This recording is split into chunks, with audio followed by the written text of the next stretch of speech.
Tepu wana wa Eric Kaburani, Ubuntu Bantu wa Afrika ni watu sio manyani. Hii ni podcast ya Pan Africanism. Mimi ni Chionda wa Chionda. Kauli mbiu yetu ni fikra huru ya Mwafrika katika meza ya duara.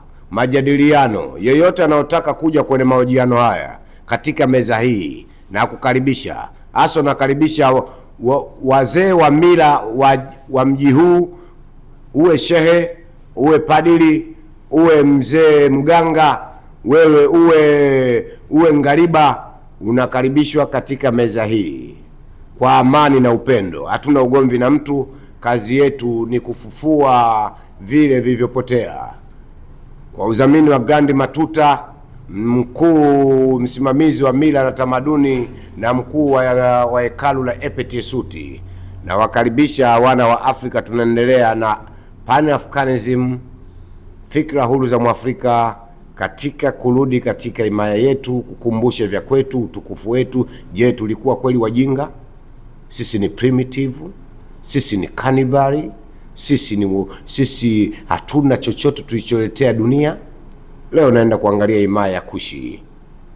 Himaya ya Kushi, wanasema ufalme wa Kushi ulikuwa dola lenye nguvu kubwa katika bonde la Naili, hasa eneo la Nubia, Sudani ya sasa, ambayo ilienea na kustawi kuanzia karne ya 780 KK kabla ya kuzaliwa Kristo hadi mwaka 330 BK baada ya kuzaliwa Kristo.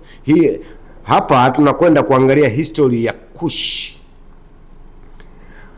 Kushi ilianza kama mamlaka yenye nguvu katika bonde la Naili, ikiwa na awamu mbili kuu, awamu ya Napata na awamu ya Merotiki. Alala anachaguliwa kama mwanzishi wa nasaba ya Kushi. Eneo kilikuwa ni kituo cha biashara. Eneo la Kushi lilifanya ukubwa kuwa kitovu cha biashara kati ya Afrika Kusini mwa jangwa la Sahara na Misri. Bidhaa kama pembe za ndovu, miti, dhahabu vilisafirishwa kwenda Misri na maeneo mengine.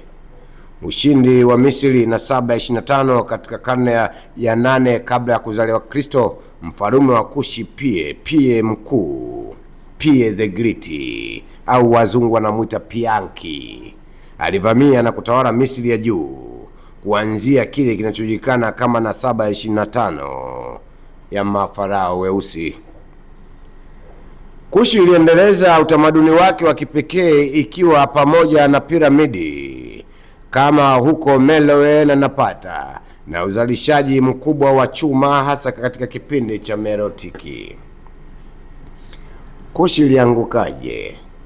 Kushi ilianza kufifia kama mamlaka kuu kuanzia karne ya kwanza au na 2 BK kutokana na mambo kadhaa: vita na Kirumi, migogoro na jimbo la Kirumi la Misri lililodhoofisha nguvu ya Kushi, zoroto la kiuchumi, viwanda vya jadi hasa uzalishaji wa chuma vilianza kupungua, uvamizi wa Aksum.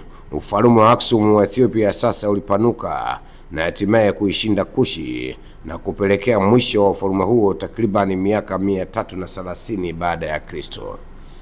Hapa kuna jambo muhimu. Afrika walikuwa primitive, lakini inaonyesha ya kwamba Kushi walikuwa na viwanda vya chuma. Sasa hivi viwanda vya chuma viko Berlin Ujerumani, viko Beijing, Guangzhou, Macau, Taipei, Hong Kong, Tokyo, Japani. Lakini Afrika ndio tu kwanza tulikuwa na viwanda vya vyuma kuanzia Kano, Nigeria, Chadi, Songhai, Timbuktu mpaka Kemet. Lakini walugaluga, yaani walugaluga ni watu ambao hawana makazi maalum. Wao wanavamia popote, wakikuona dhaifu, wakikushinda wanachukua eneo lako. Hawa ni wazungu. Mzungukeni. Haongei maneno ya moja kwa moja. Ahadi tamu nyingi, matendo ya mauaji mengi zaidi kuliko ahadi zake. Kwa hiyo Warumi walivamia Kushi kwa kushirikiana na watawala wa Misri ya kale. Wakaiharasi Kushi, uchumi wa Kushi ukawa dhaifu. Kushi ikawa haina nguvu. Mwaka 330 ufalme wa Aksum ambayo leo inaitwa Ethiopia ukachukua moja kwa moja utawala wa Kushi.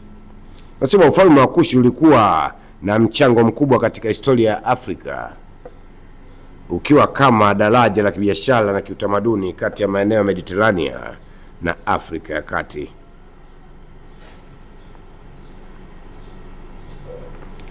Wakushi au wanaitwa Wanubian. Wanasema ambayo hii Kushi kama nilivyokuambia ilikuja kuanguka mwaka 330 baada ya utawala wa Aksum kuchukua. Utawala wa Aksum uliochukua ili eneo la Nubia au Kushi, walikuwa wakitumia maandishi yanaitwa Ge'ez. Ulikuwa miliki muhimu katika karne za kwanza baada ya Kristo. Uliunganisha sehemu za nchi za leo za Ethiopia kaskazini, Eritrea, Sudani na Yemeni. Mji mkuu Aksum huko katika Ethiopia leo.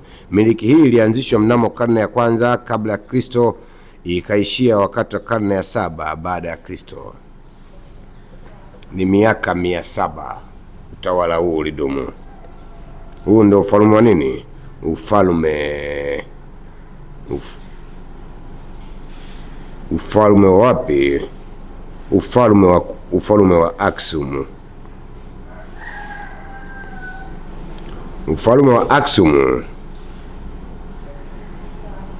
ulikwenda kuanguka. Utawala huu wa Kushi wameandikwa katika vitabu vingi, vitabu vya Biblia na vitabu vya dini ya watu wa Mashariki.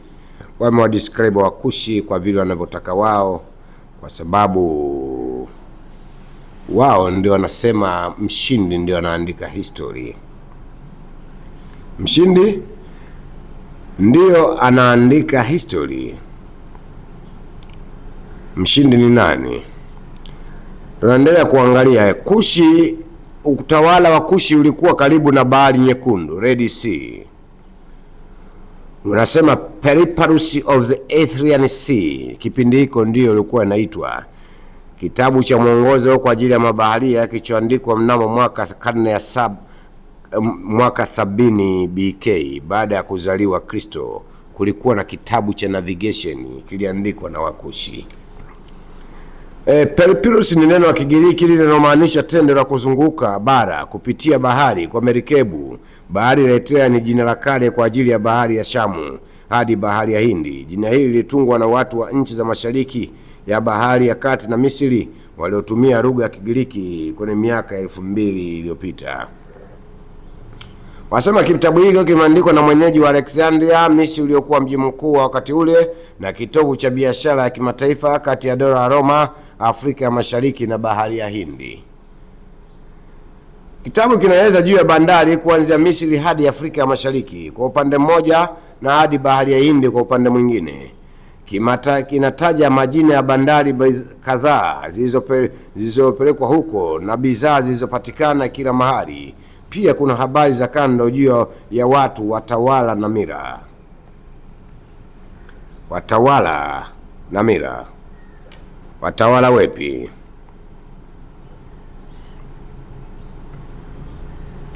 Watawala wengi walipita katika himaya hizi, himaya ya Afrika, ili wao wachukue madaraka ya watu weusi na kuyashikilia mikononi mwao na kuchukua mali zao, kuchukua elimu yao, maandishi yao na hesabu.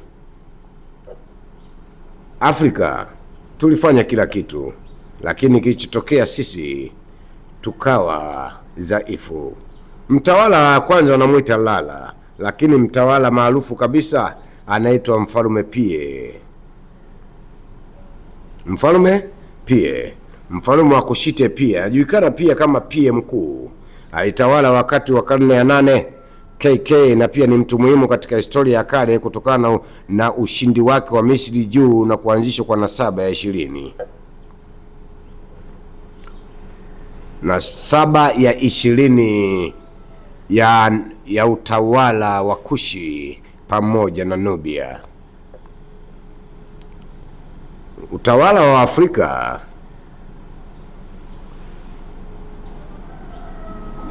Utawala wa Afrika ulikuwa utawala wa amani, utawala wa upendo.